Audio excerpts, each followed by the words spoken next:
il n'y a pas de sommaire. Ça, c'est la naissance. Le chat rouge. Ok. La naissance d'Astro Boy. Ouais.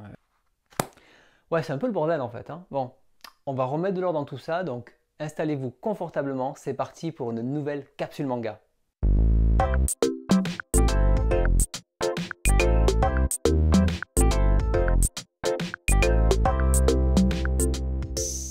Qui ne connaît pas Astro Boy? Je pense pas trop prendre de risques en disant que tout le monde le connaît.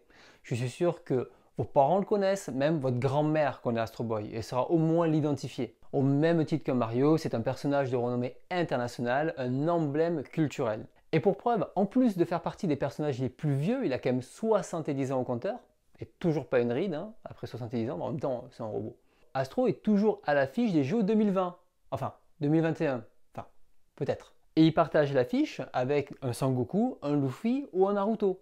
Astro, c'est un personnage qui a été créé début des années 50, exporté aux États-Unis au milieu des années 60 et qui est arrivé en France chez nous dans les années 80. Astro, c'est 23 volumes vendus à plus de 100 millions d'exemplaires, c'est-à-dire qu'il se trouve dans le top 15 des séries les plus vendues. Et ça, c'est autant qu'un JoJo, l'Attaque des Titans ou un Hokuto no Ken, c'est juste énorme. Et ce personnage a su inspirer des millions d'enfants, mais aussi il a développé tout un imaginaire de la robotique auprès des Japonais et développé bien sûr une partie de la science-fiction japonaise. Avant d'expliquer plus en détail la première apparition d'Astro, c'est important de revenir sur la création du personnage dans le manga. Tout le monde connaît le personnage, mais tout le monde ne connaît pas comment il a été créé dans l'œuvre. Déjà, Astro Boy, ce n'est pas le nom original de ce personnage. Au Japon, il s'appelle Atom ou Atomu.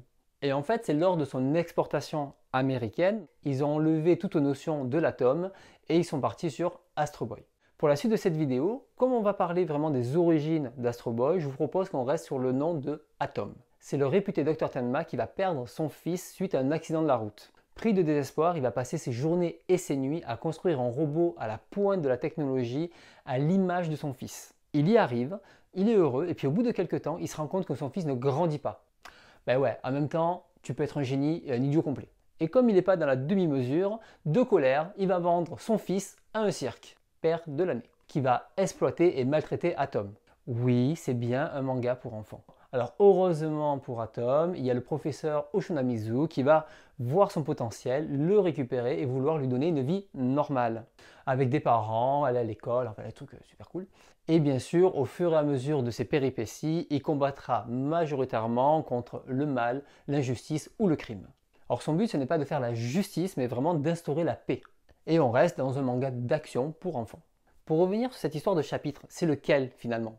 Du coup, je me suis dit que peut-être ça serait intéressant de lister les chapitres d'Astro Boy et je me suis dit que peut-être d'en faire un Excel que je pourrais vous partager, ça serait sympa, tout ça, voilà, bon, ok, et c'est bon, j'ai craqué, j'ai fait un nouveau tableau Excel, allez, je vous montre ça. Allez, je vous montre le tableau, donc j'ai listé les chapitres, les magazines de prépublication, les dates et surtout dans quel volume ça se situe dans l'édition originale. Je résume rapidement, mais la série originale a démarré en avril 1952 pour s'arrêter en 1968 et continuera épisodiquement jusqu'à fin 81.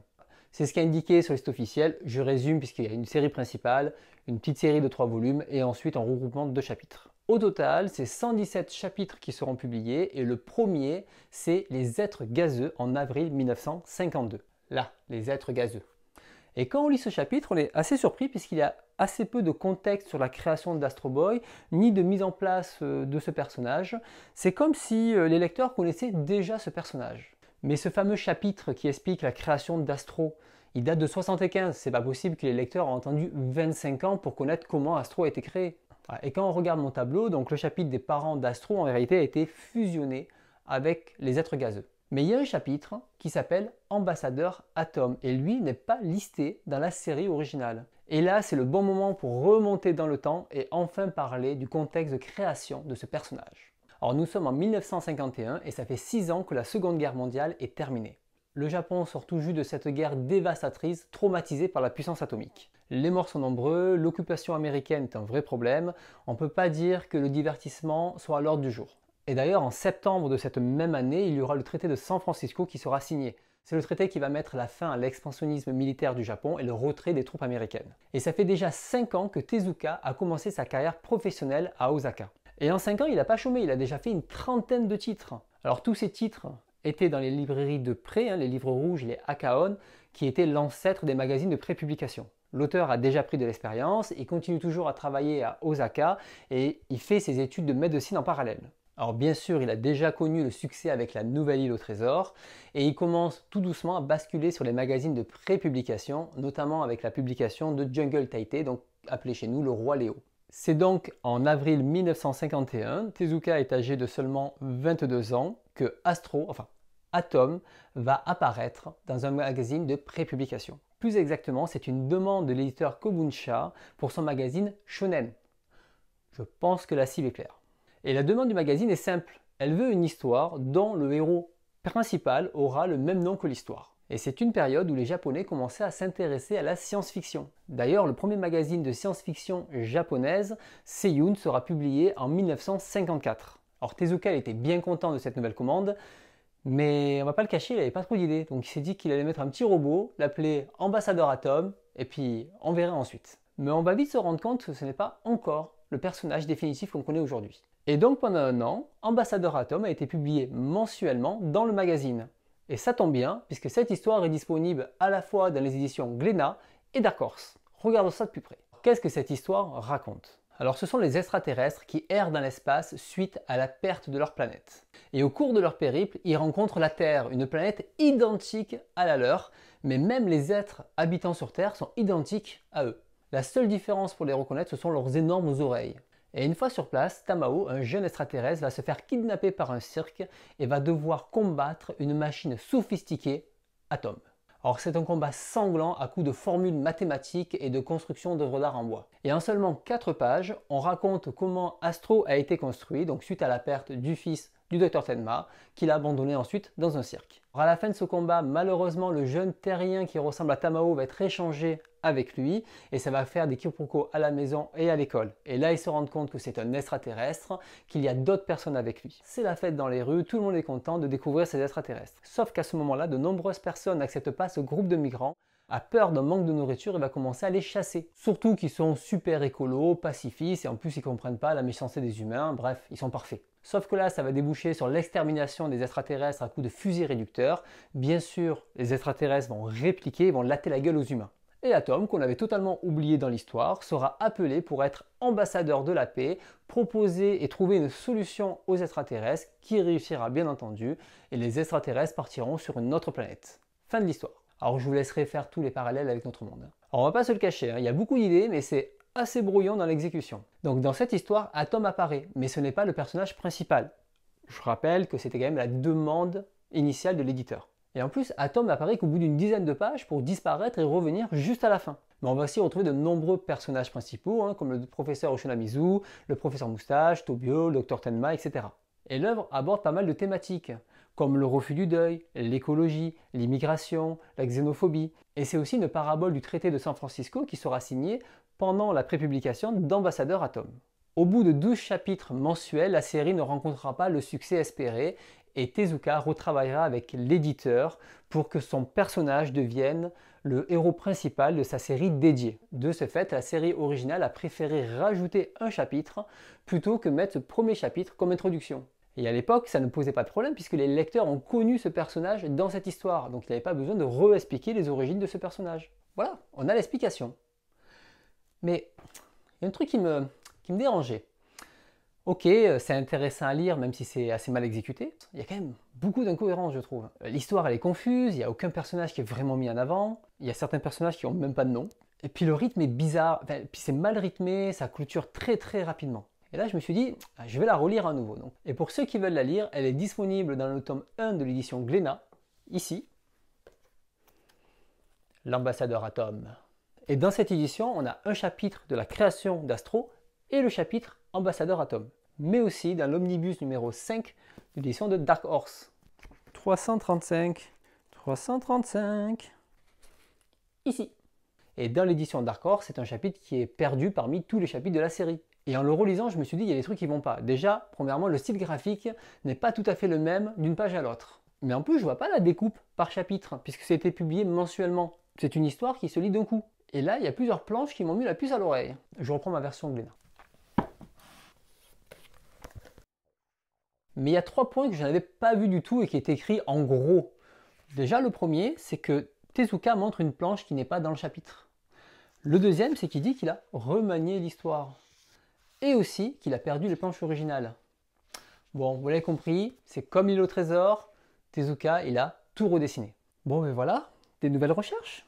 Comment avoir accès à l'édition originale? Et là, je me suis dit, il reste un dernier atout. Regarde dans la version originale, si des fois ce chapitre est lié. Et là, bingo, il y a le chapitre original avec les 12 chapitres. Alors je ne pense pas que ce soit les planches originales, mais c'est certainement des planches reprises des magazines prépubliés de l'époque. Et donc l'histoire fait 80 pages au lieu de 72 pages, et il y a eu pas mal de remaniements. Et là ce qui est cool, c'est qu'on peut dire que Atom n'est pas né en avril 1951, mais en juillet 1951. Parce qu'il faut être précis dans la vie. Et il y a pas mal de différences et je vais les résumer rapidement en 10 étapes. Alors dans les deux histoires, les aliens errent dans l'espace et trouvent la planète Terre. Ensuite, uniquement dans la version originale, les extraterrestres découvrent la Terre avec des gags pas très bien trouvés. De là, Tamao se retrouve au cirque et rencontre Atom, alors que dans la version remaniée, Tamao se fait kidnapper pour se retrouver devant Atom. S'ensuit Tamao et Astro qui comparent leurs capacités. Et ensuite, Tamao va à l'école au lieu de son alter ego humain. Il découvre les extraterrestres et c'est la fête dans la rue. Dans la version remaniée, on a ce passage où les extraterrestres sont écolos, pacifistes et ne comprennent pas la cruauté des humains. Dans la version originale, on a le Dr Tenma qui neutralise Atom et pourchasse Tamao, alors que dans la version remaniée, le Dr Tenma pense que les extraterrestres veulent lui faire du mal. S'ensuit une chasse aux extraterrestres, poursuivie par la vengeance des aliens qui est plus longue dans la version originale. Et la dernière différence, c'est que Astro va être réactivé pour devenir ambassadeur, alors que dans la version remaniée, il est tout simplement appelé. L'histoire se termine sur la négociation d'Astro, qui est encore plus abrupte dans l'édition originale. Pour résumer grossièrement, c'est plus ou moins la même histoire, mais il a enlevé des gags pas très inspirés, et il a rajouté toute la partie écologique et cruauté humaine. Alors pourquoi Tezuka a redessiné son histoire alors qu'il y avait les planches? Sûrement parce que ce n'était pas les originales, mais la reprise d'un magazine. Et pourquoi la version étrangère, on n'a pas le droit à ces planches et la version redessinée? On ne sait pas. Et pourquoi, et pourquoi, et pourquoi, et voilà, et pourquoi. Dernier point sur l'ambassadeur Atom. En 1963, il y a eu la série animée Astro Boy en noir et blanc, dans laquelle Tezuka était énormément impliqué. Et le 7e épisode, le studio a remanié l'histoire pour l'inclure comme un chapitre lambda dans la série, une sorte de petit clin d'œil.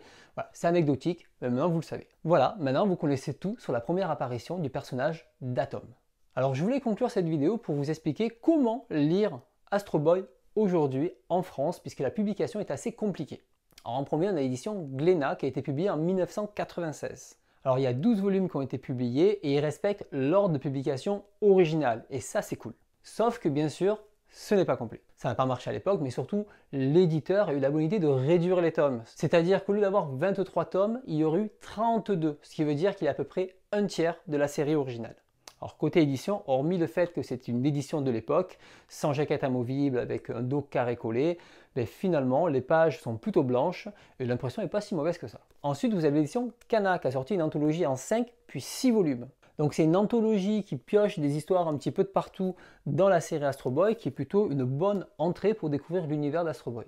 L'édition a un taille moyen, il y a des pages couleurs, je trouve que l'édition est plutôt cool. C'est même dommage qu'ils se sont limités à 6 volumes, puisqu'ils auraient pu peut-être en faire un 7e, un 8e, tant qu'il y avait des ventes suffisantes. Alors oui, c'est un constat, en français, Astro Boy n'a jamais été publié dans son intégralité. Maintenant, est-ce que ça vaut vraiment le coup de lire l'intégrale ? Alors honnêtement, non, il y a beaucoup de chapitres qui sont tournés sur de l'action et qui n'ont pas de portée profonde. Et je vous conseillerais pour ceux qui ne connaissent pas Astro Boy de lire d'abord l'anthologie de Kana, et en plus, il y a même des petits prix pour les versions numériques, donc sautez dessus. Mais pour ceux qui veulent absolument lire l'intégrale, et bien déjà ça ne sera pas en français, ça sera en anglais. Il faut se tourner vers Dark Horse qui avait publié soit une version en 23 volumes, qui est difficilement trouvable aujourd'hui, ou alors une version comme ici, en omnibus, en 7 volumes. Et il faut savoir que cette version, tous les chapitres sont totalement mélangés et ne sont pas publiés dans l'ordre original de publication. Et avec ce choix éditorial, si vous voulez voir l'évolution du personnage, c'est mort. Et là, je vais vous dire, vous vous rappelez de mon petit tableau que je vous ai parlé en tout début de vidéo?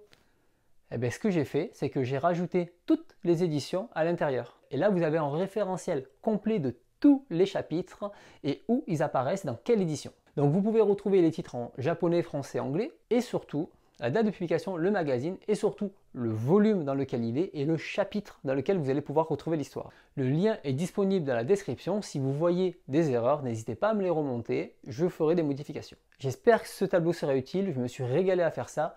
Amusez-vous bien avec. Sachez qu'Astro Boy n'a pas encore délivré tous ses secrets et je suis déjà en train de travailler sur une prochaine vidéo dessus. C'est terminé pour cette capsule manga, merci à tous d'être restés jusqu'au bout. À très vite.